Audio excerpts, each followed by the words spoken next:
Hi. The CIO has to lead what people are calling a future fit, resilient workforce.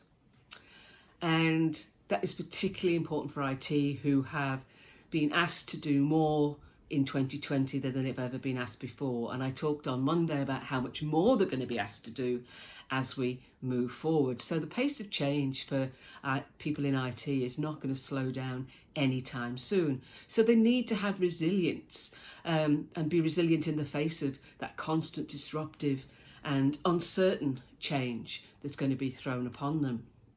And I'm going to say something that could be controversial if I don't put it into context. So let me say it and then I'll put it into context. Resilience, there is not an app for that. You cannot say there's an app for that. There may be an app and a workshop and workshops that support the building of a resilient workforce, but on their own, they're not going to cut it. I talked yesterday about resilience being active and dynamic, but resilience needs a foundation, a solid foundation on which it can thrive. It needs an environment in which resilience can amplify and flourish over time.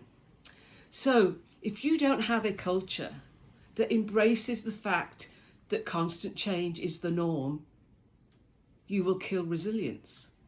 If you do not have a culture that embraces setbacks as learning opportunities, you will kill resilience. If you do not have a culture that supports employee autonomy and empowerment, you will kill resilience.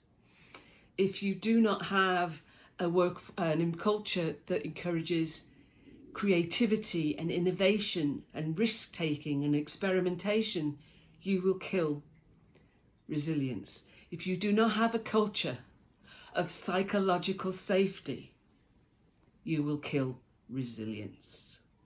And an app is not going to slay that killer. So we need a lot more. So without leadership, as well as employee, but without leadership, education and development, whatever approach you're using is not going to work. It's those leads, your leaders in the organisation, that are going to create that foundation and build that environment for resilience to thrive. And some of the things leaders need to do that I'm going to explore tomorrow and on Friday is removing the stigma of mental health in the workplace, creating that environment of psychological safety, being able to identify very early signs of low resilience and take the right action, need to model resilience, be held accountable and establish trust and mutual respect. I'll talk about those tomorrow. Bye.